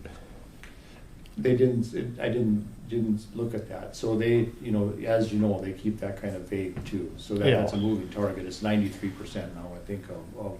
But if you're coinciding with the 93%, any raise in valuations is going to be the total raise, or it could be all the way up to 100. So, yeah. But it would take a 9% increase to get us to 100, is what I understood. Maybe. No. Yeah, maybe. So I can upload the sales ratio study, or I bring it to you guys at the next meeting. Even if we don't change anything, we better have this meeting so we can say we looked at it. Yeah, I don't want to do it wrong. Well, I don't want one. I think you did. I think you did it right, but we just need to make sure that the steps are followed. Right. I don't want to skip the board looked at it steps. so that we comply Yeah. with the century code. Last thing I need is Kim coming back to us and say, okay, now let me see this part that you did of it. And I'll be like, no, I skipped that part. So I can tell you how it goes, when you take on the responsibilities of the tax director, and all of a sudden you don't do it right, they come and visit you from Bismarck. Well, we don't want that. Because we did and they did. I for sure don't want that. There's lots of them. What are you guys' thoughts as doing at the advertising for the tax director position in those other county websites? Maybe we should look at putting on like the North Dakota Association of Counties maybe. We've had it all those places before, and Well, how about we show it again? 'Cause Yeah, she no, was we kind should. enough to. Yeah. Can we show it again? And are we calling it tax director? Yeah. On the county website, we are. Okay. Yeah. Good.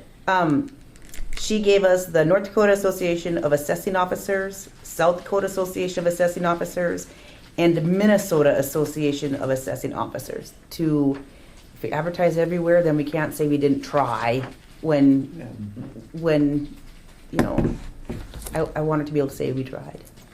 Oh my gosh, I'm so sorry. I've been thinking you've been on here the whole time. I'm so sorry. Oh, okay, good. Okay, you're on speaker. Sorry. Jamie? I think he hung up on me and I didn't realize he was trying to call back a few times. I thought he was just on there. I'm sorry, my phone went dead, so, Hold on, not yet. okay. We better go to that subject. We better put this on hold for a second. we'll put you up on the top of the list, Jamie. I have no problem being connected to the meeting. I have no problem at all. So whenever you guys get to me, that's fine. My phone went dead and now I should be good. Okay, well, we'll finish wrapping up tax director here. We're talking about advertising a little more widely to see if we can't get the position filled. Do we need a motion for that, or she just can do that? Okay. Just do it. Oh, you can have a motion, it doesn't matter. I think in the past, maybe it's only been because I've advertised in papers, Right. and maybe that's a financial thing. That's Oh, why sure. I've needed Oh. you guys, Yeah. maybe. Yeah. Okay. Yeah, I think when we're just gonna advertise on those On other the websites, sites it's that are, not financial. Okay, that's just go ahead and do it. Perfect. And are we going to put on the agenda for the next time to review the paperwork before she submits it? Yeah, let's Yeah. just word it that way, and then we got it in front of us, and it's. I'll just do because tax director is always on the agenda, Yeah. and then I'll just do a dash sales ratio study so that it kind of gives us. Okay.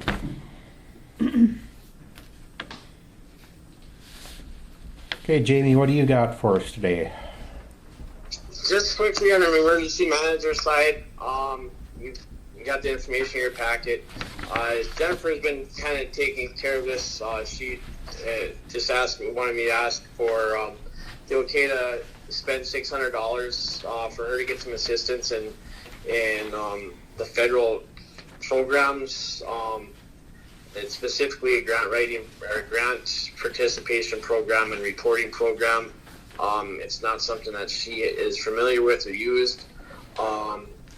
She's done, I believe, one and struggled through with some assistance from them. Our membership has ran out.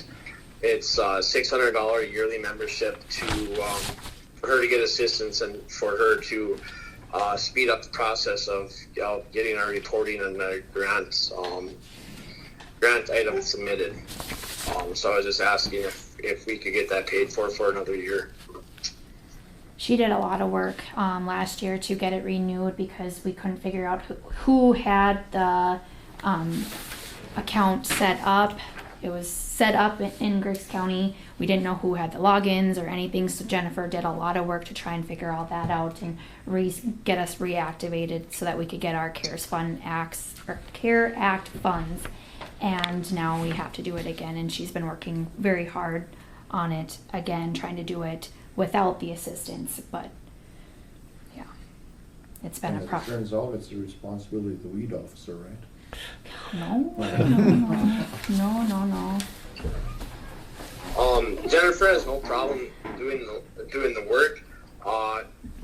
As far as doing the application process, she just said it's I believe it was virtually impossible for her to do without this assistance. I'll make a motion, we authorize the $600 to renew the membership. Motion by John to approve $600 for the SAM annual renewal assistance. Where's that gonna come out of? I believe that there should be some money in the emergency manager's budget. I think there's Steve's money. I should update you along with this. We're working on the process of being certified or getting our training hours in that we need to be trained by the end of the first part of July, so that we can start receiving our grant money to reimburse the county or to pay the county for part of the emergency manager's position. I think last time we renewed this, it's so we could get the grant money. Through the southeastern Yeah, district, yeah. yeah. To pay for the emergency manager or the disaster plan. I believe so. Yeah. It was, what, $30-some thousand, wasn't it? Yeah. It was, I'll second John's motion. that's second by Mark. Is there any discussion? Any discussion? Any further discussion? Barring none, we'll proceed to vote. John? Aye. Scott? Aye. Mark? Aye. Stephanie? Aye. Dale votes aye. Motion carries.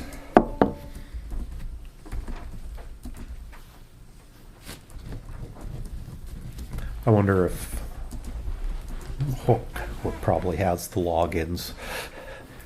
We thought Well, I so, think- but now I think Jennifer has it. Jennifer No. got it now. Okay. Yeah. Because that was a big convoluted process Yeah. last time this happened too, so.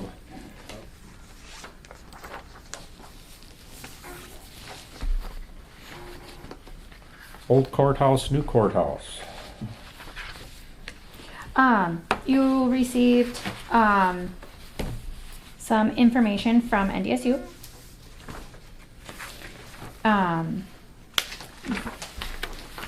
That it's done. NDSU did their part, and now they are out of the equation. So I thought we paid them in full and upfront on this thing. Didn't they give us a quote and we paid it, and now it looks like they're gonna send us a bill for more services? They didn't put a dollar amount, they said we'd be receiving You haven't got a bill, right? Sam? nothing. Just want to make sure that it didn't get put in here. Angela Smith. So that one that you guys approved for Angela Smith for $564.66. That was the end. Because she had to make some of the pictures bigger than what they were, so they had to redo it again or whatever. So that should be it. Mm-hmm. All right. Yep. Wow. And When do we hear from the State Historical Society? I haven't heard anything right now. Well, that's not the only entity though. We need to get a sign off from the county, correct? County Historical Society, the State Historical Society, and the National Historical Society. The National was the one that put the state as the lead agency in this thing. But now we'll have to have an individual sign off from each one of them. 'Cause I think the state or the federal really doesn't have a dog in the fight. They're deferring to the state's decision. Right, No. they will waive the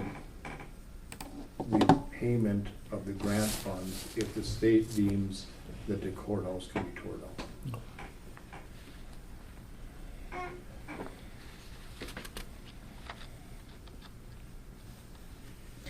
So this was just one step. We need to ask the state what further information they need, and then if that is, response is none, then we need to ask, and we need to have signed permission. And then we'll have to go back, if they sign off, then I believe the procedure is then, once they have signed off, then we need to ask the other two entities if they concur.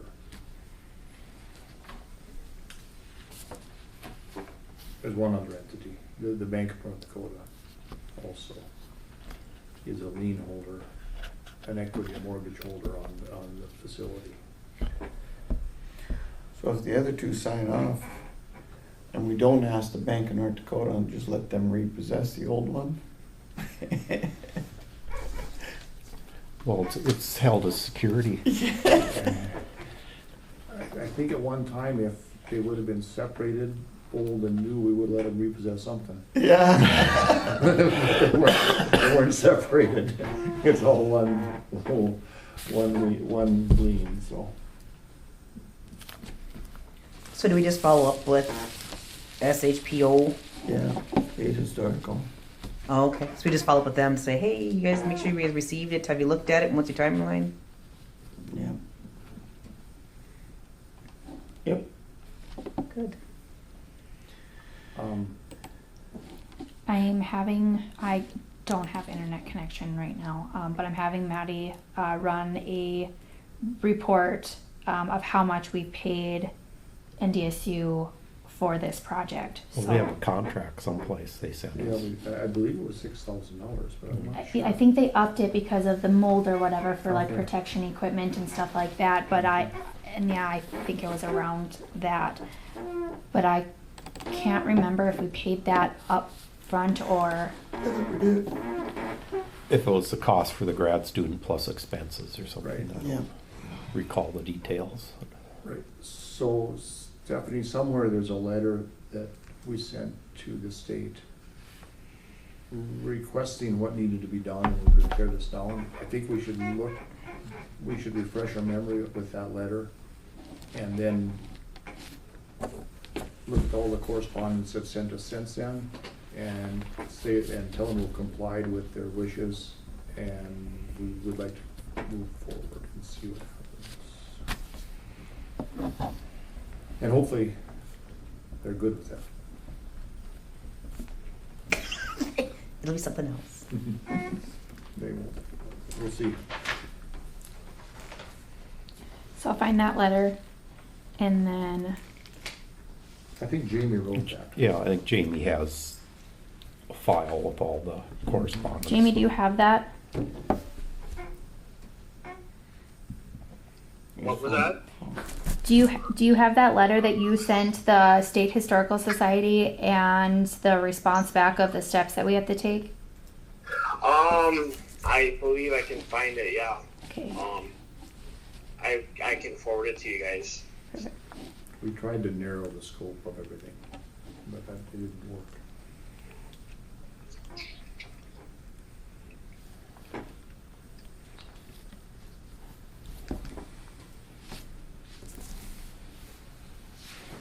So, as long as we're on the courthouse, if we're able to go forward, then I think we need to probably hire someone to market it for us. See, the woodwork and a lot of the things in there are worth considerable amount of money on, not in this locale. Yeah. but East Coast, and now that we've got a video and a photographic inventory of it, that would be very helpful to give that to somebody and let them market. Here's what we have for sale, maybe we put it on an auction, maybe they run an auction. We state the terms on, it's to be torn down, and we give them a time frame. But there is quite a bit of value there in a lot of the things inside that building, as you might expect. It was built before the turn of 2 centuries ago. So I think that's the next step, once we get to move forward, is to try to find somebody, probably on the East Coast. I found the letter. It's dated June 10th, 2019, and I'll resend that to everybody. Mr. Tennyson, we've been informed of the intent to demolish 1884 Griggs County Courthouse, and appropriate mitigation of the adverse effects of this project are as follows. HABS state level 2 documentation by NDSU graduate students, approved by the State Historical Society of North Dakota, updating of the site form, updating of the National Register nomination, salvage of architectural materials and elements as practicable, and creation and installation of a plaque or sign discussing the courthouse to be placed somewhere on the grounds once the structure is demolished. Once these mitigation measures have been completed and approved by our office, we will issue a further letter advising that the project be allowed to commence. So we've only accomplished one of those mitigation measures so far, of the 5.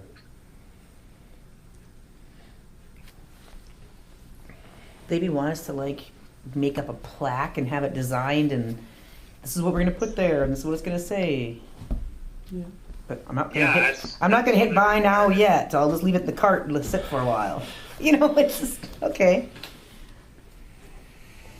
It's one of those things where enough is never enough. Right. I mean, that's the assumption I get. I don't know. We'll follow through and see what happens, but. Maddie found that we did 2 payments to NDSU for this project. The one was for the student of $3,128.94, and then the next one was today's of the $564.66. Oh, so we're underneath the bid to give us. Good. Good job. Who's, since we're old courthouse, new courthouse, the monument in the corner, who's responsible for taking care of that? Is that The veterans one? no, The founders, or not the founders, the. yeah, whatever it is. I think it Over was, in the northeast corner, the. Okay, I don't know. I don't know. because I suppose it's on county property, but I don't know who's responsible. All the names are gone. Okay. They were just stickers evidently. They weren't etched in and they're all gone. Oh, what? So and then look at that. I think that was done in 1989, the I think it was centennial done around year. the centennial or something. Yeah. I'm wondering if Troy knows more about that. Because I know that I had talked to somebody and somebody had told me that they knew who was in charge of that, but I can't remember who was in charge of it or who told me. Yeah.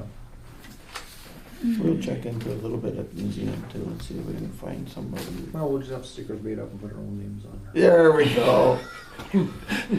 This time we'll etch them right in. None of the sticker stuff. With our pictures. Yeah. Going right to half granite company, get mine done. Yeah. John, you have to smile this time though. No. Don't you know the pictures steal your soul?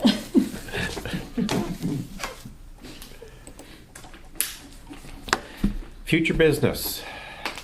Next meeting, you guys start budget. I know you're so excited, John. Yeah.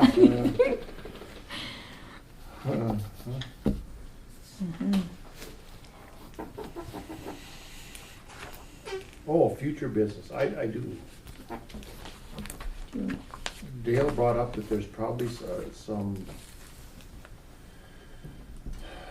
grant funds that would work for possibly the senior citizens, maybe some of the other entities that we have, maybe the fair board and museum and things like that, it was like $400 and some odd thousand of grant funds. They had to be COVID related. COVID related. Actual documented COVID expenses. Right.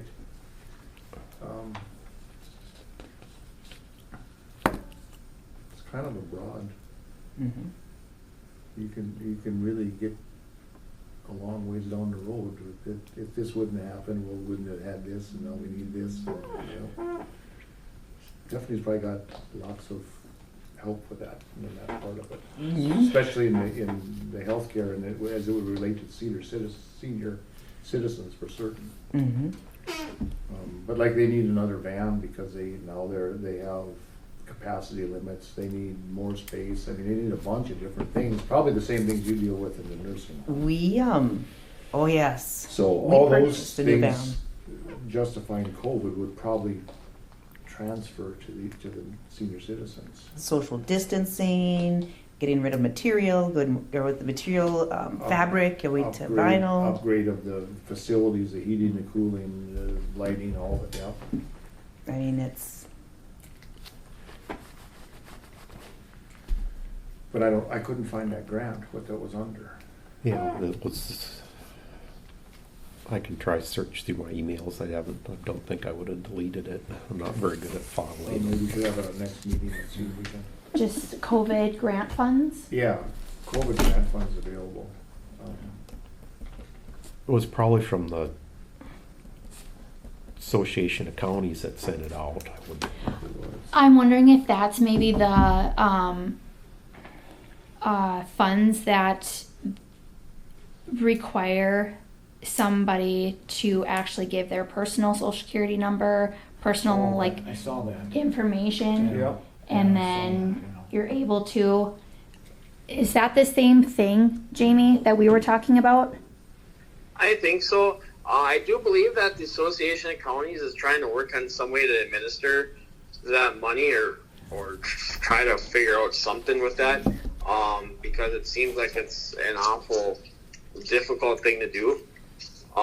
So there was, the last time I was in Bismarck, I spoke with Aaron Burst and Terry Trainer about that, and they were trying to work on something. I'm not sure what they've come up with. I can contact them, or Sam, if you want to contact them to see if the association is doing anything. But they were going to talk about that. The day I was out there, they just had gotten done with a webinar dealing with it, and it seemed like it was kind of a topic that everybody was confused about. Yeah. Can you sign in, Sam, on that site?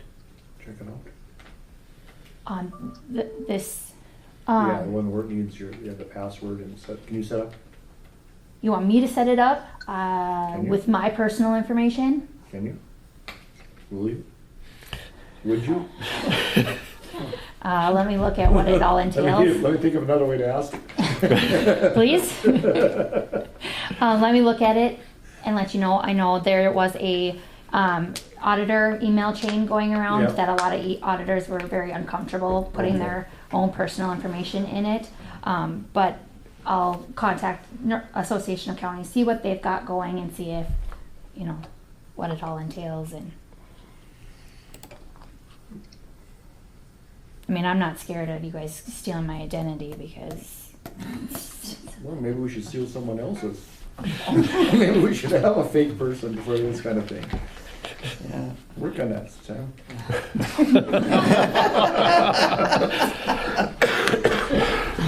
Record that, make it Next official. time you see somebody's identity floating around, just rein it in.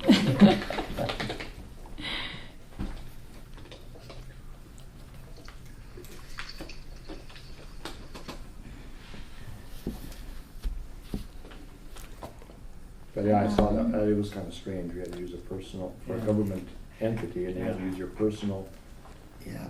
information in order to access a site for everybody. I don't know. Yeah. That good. I want to say this is. I thought it was a scam right away. Yeah, maybe it is. You can get so much of this stuff. Well, I'm not putting my personal information in. No. You never know, you might win the vaccination lottery or something. Yeah, Budweiser's got giving away beer on that. Right. $5 coupon. Really?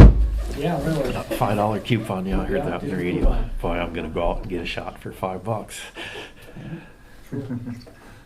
Minnesota gets a free fishing license. Or Steve Fair tickets. Yeah. Do we have anything else for future business?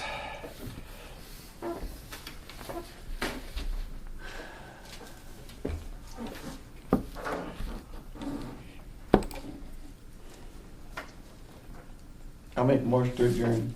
Motion by Mark to adjourn, is there a second? I'll second. Seconded by Scott. Is there any discussion? Any discussion? Barring none, we'll proceed to vote. All in favor signify by saying aye. Aye. Opposed, same sign. Motion carries. Meeting is adjourned at 4:33 PM. Next meeting is Thursday, June 17th at 2:30 in this room.